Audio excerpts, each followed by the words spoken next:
નમસ્કાર. આજના ખાસ વિશ્લેષણમાં આપ સૌનું સ્વાગત છે. મોટાભાગે એવું બને છે કે આપણે કોઈ શીર્ષક વાંચીએ અને બસ આગળ વધી જઈએ, પણ આજે આપણે જેના પર વાત કરવાના છીએ ને એ માત્ર કોઈ નામ કે શીર્ષક નથી. એ સદીઓ જૂની એક આખી પરંપરાનો જીવંત નિચોડ છે. હા, આજે આપણે વાત કરીશું ભારતીય શાસ્ત્રીય ગાયિકા કેસરબાઈ કેળકર વિશે. તો ચાલો સીધી શરૂઆત કરીએ અને સમજીએ કે આ નામના મૂળિયા કેટલા ઊંડા છે. હવે આ અંગ્રેજી વાક્ય જુઓ, voice of Indian classical tradition. ખરેખર આ વાક્ય સીધું જ આપણું ધ્યાન ખેંચે એવું છે. અહીં તેમને આ પરંપરાના કોઈ એક અવાજ તરીકે નથી વર્ણવ્યા, પણ વિચારો, આખી પરંપરાનો સર્વોચ્ચ અવાજ કહી દીધું છે. આ કોઈ નામીસૂની વાત નથી. સેંકડો વર્ષોનો ઇતિહાસ, અનેક રાગ, અલગ અલગ ઘરાના, આટલી વિશાળ પરંપરા હોય અને તેનો કોઈ એકમાત્ર અધિકૃત અવાજ ગણાવવું અકલ્પનીય છે, ખરું ને? આ જ દર્શાવે છે કે આપણે કોઈ સામાન્ય કલાકારની નહીં, પણ આખા એક યુગનું પ્રતિનિધિત્વ કરતા શિખર સમાન વ્યક્તિત્વની વાત કરી રહ્યા છીએ. હવે અહીં એક બહુ રસપ્રદ સાંસ્કૃતિક સેતુ રચાય છે.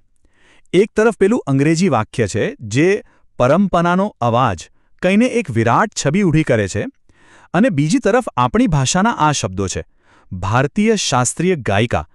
આ બંને વચ્ચેનો તફાવત બહુ મજેદાર છે. આ માત્ર કોઈ સીધું ભાષાંતર નથી હો. આ તો જાણે એક જ મહાન વારસાને જોવાના બે અલગ અલગ દૃષ્ટિકોણ છે. અંગ્રેજી શબ્દો વ્યાપકતા પર, એના સ્કેલ પર ભાર મૂકે છે, જ્યારે આ ગુજરાતી શબ્દો એ કળાની શુદ્ધતા અને એના મૂળ સાથેના જોડાણને પકડી રાખે છે. ટૂંકમાં કહીએ તો આ બંને બાજુઓ ભેગી થઈને જ આપણને એક સંપૂર્ણ ચિત્ર આપે છે. તો ચાલો આ ઓળખના એક એક શબ્દને જરા છૂટા પાડીને સમજીએ. સૌથી પહેલો શબ્દ છે ભારતીય. સામાન્ય રીતે આપણે આને માત્ર નકશા પરની કોઈ ભૌગોલિક સીમા સમજી લઈએ, પણ સંગીતની દુનિયામાં એવું બિલકુલ નથી. આ એક જ શબ્દની અંદર વૈદિક મંત્રોચ્ચારથી શરૂ કરીને તે છેક રજવાડાઓના દરબારો સુધીનો હજારો વર્ષોનો ઇતિહાસ ધબકતો હોય છે. આ શબ્દ આપણને યાદ અપાવે છે કે આ કોઈ સામાન્ય મનોરંજન નથી. આ એ સંસ્કૃતિનું મૂળ છે જેણે આટલી બધી વિવિધતાવાળા દેશને એક દોરામાં બાંધી રાખ્યો છે. એટલે જ જ્યારે કોઈ કલાકારના નામની આગળ ભારતીય શબ્દ લાગે ને, ત્યારે તેમની જવાબદારી અનેક ગણી વધી જાય છે, કારણ કે તેઓ જાણે અજાણે આખા રાષ્ટ્રના સાંસ્કૃતિક રાજદૂત બની જાય છે. એના પછી આવે છે બીજો અને કદાચ સૌથી વજનદાર શબ્દ, શાસ્ત્રીય. મૂળ શાસ્ત્ર પરથી આવેલો આ શબ્દ છે ને, એ કોઈ હળવા ફૂલ સંગીતની વાત નથી કરતો, જરાય નહીં. આ શબ્દ સાંભળતા જ આંખ સામે અત્યંત કઠોર શિસ્ત ઊભી થઈ જાય. ગુરુ શિષ્ય પરંપરા, વર્ષોની અવિરત સાધના અને રોજિંદા કલાકોના રિયાઝનો આખો નિચોડામાં છે. જુઓ, શાસ્ત્રીય સંગીત કંઈ રાતોરાત કે 2-4 મહિનામાં નથી શીખી જવાતું. આ એક જ શબ્દ આપણને એ સમજાવી દે છે કે આ કલાકારની યાત્રા કેટલી કઠિન રહી હશે. એકદમ તપસ્યા જેવી, પવિત્ર યાત્રા. સાચા અર્થમાં કહીએ તો આ શબ્દ એટલે શિસ્તનું બીજું જ નામ.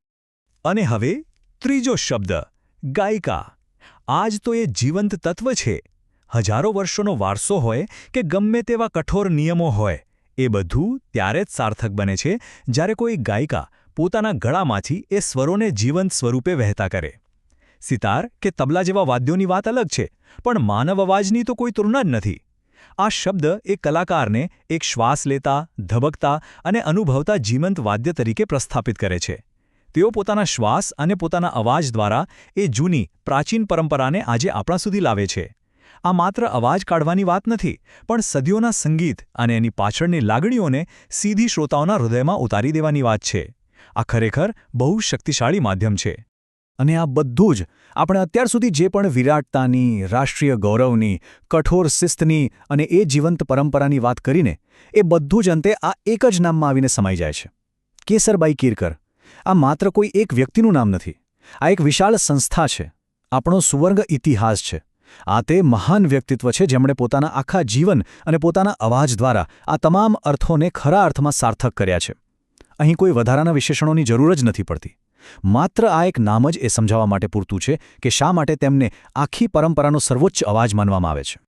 તો અંતે આટલી બધી ઊંડી ચર્ચા કર્યા પછી એક બહુ જ મોટો અને વિચારવા લાયક પ્રશ્ન ઊભો થાય છે. કોઈ એક મહાન પરંપરાનો અંતિમ અને સર્વોચ્ચ અવાજ હોવાનો ખરો અર્થ શું છે? શું એનો અર્થ માત્ર રાગ અને સૂરોને યાંત્રિક રીતે સાચવી રાખવા એટલો જ થાય? કે પછી એક એવી અમીટ છાપ છોડવાની વાત છે જેનાથી આવનારી અનેક પેઢીઓ સુધી પ્રેરણા અને માર્ગદર્શન મળતું રહે? એક એવો અવાજ બની જવું જે સમયની તમામ સીમાઓ વટાવી જાય. ખરેખર આ એક એવો પ્રશ્ન છે જે આપણને વારસા અને વાસ્તવિક મહાનતા વિશે ઊંડા વિચારમાં મૂકી દે છે. અને આ જ ઊંડા વિચાર સાથે આજની આપણી આ ચર્ચાને આપણે અહીં જ વિરામ આપીએ છીએ.